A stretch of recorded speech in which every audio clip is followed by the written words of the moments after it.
Family, ಅಮ್ಮಾಸ್ ಕೈ ರುಚಿ ಚಾನಲ್ಗೆ ಎಲ್ಲರಿಗೂ ಸ್ವಾಗತ. ನೀವೆಲ್ಲ ಮಟನ್ನಲ್ಲಿ ಕೈಮಾ ವಡೆ ಟೇಸ್ಟ್ ಮಾಡೇ ಇರ್ತೀರಾ. ಆದರೆ ನಾವಿವತ್ತು ತುಂಬ ಡಿಫ್ರೆಂಟಾಗಿ ಚಿಕನ್ ಲವರ್ಸ್ಗೋಸ್ಕರ ಚಿಕನ್ನಲ್ಲೂ ಕೂಡ ಕೈಮಾ ವಡೆ ಹೇಗೆ ಮಾಡೋದು ಅಂತ ತೋರಿಸ್ತಿದ್ದೀವಿ. ಇದು ತುಂಬ ಕಡಿಮೆ ಪದಾರ್ಥಗಳನ್ನ ಬಳಸ್ಕೊಂಡು ತುಂಬ ಕ್ವಿಕ್ಕಾಗಿ ಮಾಡ್ಕೋಬೋದು. ಚಿಕನ್ನಲ್ಲಿ ಏನಾದರೂ ಡಿಫ್ರೆಂಟಾಗಿ ಟೇಸ್ಟ್ ಮಾಡಬೇಕು ಅನ್ನೋರಿಗೆ ಇದೊಂದು ಅದ್ಭುತವಾದಂಥ ರೆಸಿಪಿ. ಇದನ್ನು ಹೇಗೆ ಮಾಡೋದು ಅಂತ ತಿಳ್ಕೊಳ್ಳೋಕ್ಕೆ ವಿಡಿಯೋ ಕೊನೆವರೆಗೂ ನೋಡಿ.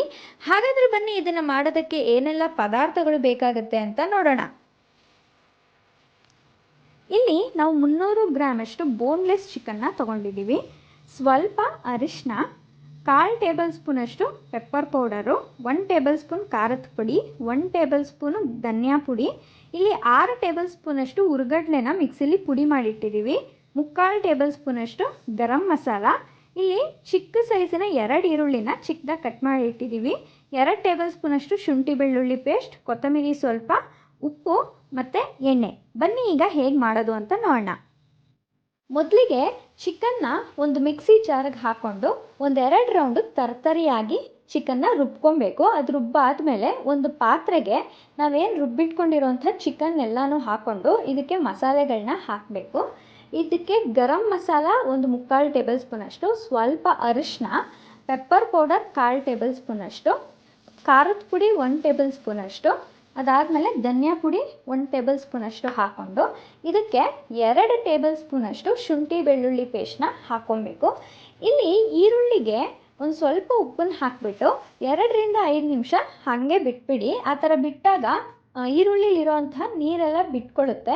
ಅದು ನೀರು ಬಿಟ್ಕೊಂಡ್ಮೇಲೆ ನೀರೆಲ್ಲ ಹಿಂಡ್ಬಿಟ್ಟು ಬರೀ ಈರುಳ್ಳಿನ ಮಾತ್ರ ಹಾಕ್ಕೊಳ್ಳಿ. ಯಾಕೆ ಅಂದರೆ ಚಿಕನ್ನಲ್ಲೂ ಕೂಡ ನೀರಿನಂಶ ಇರುತ್ತೆ, ಈರುಳ್ಳಿಲೂ ಕೂಡ ನೀರಿನಂಶ ಇರುತ್ತೆ. ಅದು ನೀರು ಹಿಂಡ್ದಂಗೆ ಹಂಗೆ ಹಾಕ್ಕೊಂಡ್ಬಿಟ್ರೆ ಈರುಳ್ಳಿಲಿ ಜಾಸ್ತಿ ನೀರು ಬಿಟ್ಕೊಂಡ್ಬಿಡುತ್ತೆ ಅನ್ನೋ ಉದ್ದೇಶಕ್ಕೋಸ್ಕರ. ಅದಾದಮೇಲೆ ಹುರ್ಗಡ್ಲೆ ಪುಡಿನ ಹಾಕ್ಕೊಂಡು ಕೊತ್ತಂಬರಿ ಸೊಪ್ಪನ್ನು ಹಾಕ್ಕೊಂಡು ಎಗ್ ವೈಟ್ ಸ್ವಲ್ಪ ಹಾಕ್ಕೋಬೇಕು. ಎಗ್ಗಲ್ಲಿರುವಂಥ ವೈಟ್ ಅಂಶ ಮಾತ್ರ ಸ್ವಲ್ಪ ಹಾಕ್ಕೊಬೇಕು. ಅದು ಹಾಕ್ಕೊಂಡ್ಮೇಲೆ ರುಚಿಗೆ ತಕ್ಕಷ್ಟು ಉಪ್ಪನ್ನು ಹಾಕ್ಕೊಂಡು 1 ಟೇಬಲ್ ಸ್ಪೂನಷ್ಟು ಎಣ್ಣೆನ ಹಾಕ್ಕೊಂಡು ಇದನ್ನು ಚೆನ್ನಾಗೆ ಮಿಕ್ಸ್ ಮಾಡಬೇಕು. ಇದನ್ನು ನೀವು ಮಿಕ್ಸ್ ಮಾಡ್ಕೊಬೇಕಾದ್ರೆ ನೀರೇನು ಹಾಕ್ಕೊಳಕ್ಕೆ ಹೋಗಬಾರ್ದು. ಇದನ್ನು ಚೆನ್ನಾಗಿ ಕೈಯಲ್ಲೇ ಮಿಕ್ಸ್ ಮಾಡ್ಕೊಳ್ಳಿ. ಮಿಕ್ಸ್ ಮಾಡೋಕ್ಕೆಲ್ಲ ಸ್ಪೂನೆಲ್ಲ ಬಳಸೋಕ್ಕೆ ಹೋಗಬೇಡಿ, ಕೈಯಲ್ಲೇ ಹದವಾಗಿ ಕ್ಲೀನಾಗೆ ಮಿಕ್ಸ್ ಮಾಡ್ಕೊಳ್ಳಿ. ನೋಡಿ, ಈ ರೀತಿಯಾಗಿ ಮಿಕ್ಸ್ ಮಾಡಿ ಇಟ್ಕೊಂಡ್ಮೇಲೆ ಒಂದು ಸ್ವಲ್ಪ ಕೈಗೆ ಎಣ್ಣೆ ಸವರ್ಕೊಂಡು ನಾವು ಮಿಕ್ಸ್ ಮಾಡಿ ಇಟ್ಕೊಂಡಿರೋ ಚಿಕನ್ ಮಸಾಲೆನ ಈ ರೀತಿಯಾಗಿ ಚಿಕ್ಕದಾಗಿ ಉಂಡೆಗಳಾಗಿ ಮಾಡ್ಕೊಂಡು ಇಟ್ಕೊಬೇಕು. ನೀವು ಕೂಡ ಇದೇ ಸೈಜ್ನಲ್ಲೇ ಮಾಡಿಟ್ಕೊಳ್ಳಿ. ನೋಡಿ, ಈ ಸೈಜ್ನಲ್ಲಿ ಚಿಕ್ಕ ಉಂಡೆಗಳಾಗಿ ಮಾಡಿಟ್ಕೊಳ್ಳಿ. ನಾವು ತೊಗೊಂಡಿರೋ 300 ಗ್ರಾಮ್ ಚಿಕನ್ನಲ್ಲಿ ಒಂದು 18 ಉಂಡೆಗಳಾಗಿದೆ. ಉಂಡೆ ಮಾಡಿ ಇಟ್ಕೊಂಡ್ಮೇಲೆ ಒಂದು ಪ್ಯಾನ್ಗೆ 8-9 ಟೇಬಲ್ ಸ್ಪೂನಷ್ಟು ಎಣ್ಣೆನ ಹಾಕ್ಕೊಂಡು ಎಣ್ಣೆ ಬಿಸಿ ಆದಮೇಲೆ ನಾವೇನು ಉಂಡೆಗಳಾಗಿ ಮಾಡಿಟ್ಕೊಂಡಿರ್ತೀವಲ್ಲ ಅದನ್ನು ವಡೆ ಆಕಾರದಲ್ಲಿ ತಟ್ಟಿ ಎಣ್ಣೆ ಒಳಗೆ 2 ಸೈಡು ಚಿಕನ್ ಚೆನ್ನಾಗಿ ಬೇಯೋ ಥರ ಶಾಲೋ ಫ್ರೈ ಅಂದರೆ ತವಾ ಫ್ರೈ ಥರ ಮಾಡ್ಕೊಬೇಕು. ಇದನ್ನು ಡೀಪ್ ಫ್ರೈ ಮಾಡೋಕ್ಕೆಲ್ಲ ಹೋಗಬಾರ್ದು. 2 ಸೈಡು ತವಾ ಫ್ರೈ ಮಾಡೋ ಥರ ಎಣ್ಣೆಯಲ್ಲಿ 2 ಸೈಡು ಕ್ಲೀನಾಗೆ ಬೇಯಿಸ್ಕೋಬೇಕು. ಇಲ್ಲಿ ನಾವು ನಿಮಗೆ ಒಂದು 4-5 ಜನಕ್ಕೆ ಆಗೋಷ್ಟು ಕ್ವಾಂಟಿಟಿನಲ್ಲಿ ಮಾಡಿ ತೋರಿಸ್ತಾ ಇದ್ದೀವಿ.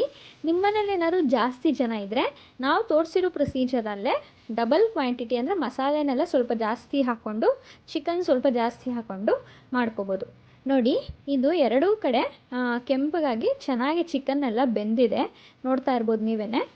ನೋಡಿ, ಈ ರೀತಿಯಾಗಿ ಮಿಕ್ಕಿರೋ ಉಂಡೆಗಳ್ನೂ ಕೂಡ ಇದೇ ಥರನೇ ವಡೆ ಆಕಾರದಲ್ಲಿ ತಟ್ಕೊಂಡು 2 ಸೈಡು ಚೆನ್ನಾಗಿ ಚಿಕನ್ ಬೇಯೋ ಥರ ಕೆಂಪಗಾಗೋ ಥರ 2 ಸೈಡು ಕ್ಲೀನಾಗೆ ಬೇಯಿಸ್ಕೊತಾ ಇದ್ದೀವಿ.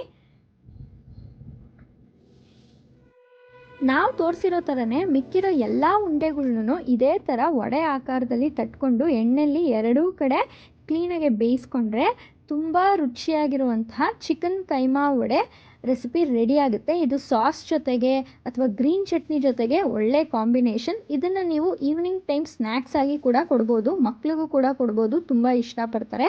ಎಷ್ಟೋ ಜನ ಮಟನ್ನು ತಿಂದೇ ಇರೋ ಕಾರಣದಿಂದ ಅವರು ಕೈಮಾ ವಡೆನೂ ಟೇಸ್ಟ್ ಮಾಡಿರಲ್ಲ. ಅಂಥವ್ರಿಗೋಸ್ಕರ ಚಿಕನ್ನಲ್ಲೇ ಕೈಮಾ ವಡೆನ ಮಾಡಿ ತೋರಿಸಿದ್ದೀವಿ. ಈ ರೆಸಿಪಿ ನಿಮಗೆಲ್ಲರಿಗೂ ಇಷ್ಟ ಆಗಿದೆ ಅಂತ ಭಾವಿಸ್ತೀನಿ. ಇಷ್ಟ ಆಗಿದ್ದರೆ ಅಮ್ಮಾಸ್ ಕೈರುಚಿ ಚಾನಲ್ಗೆ ಸಬ್ಸ್ಕ್ರೈಬ್ ಮಾಡ್ಕೊಳ್ಳಿ ಮತ್ತು ತುಂಬ ಜಾಸ್ತಿ ಲೈಕ್, ಶೇರ್, ಕಮೆಂಟ್ ಮಾಡಿ.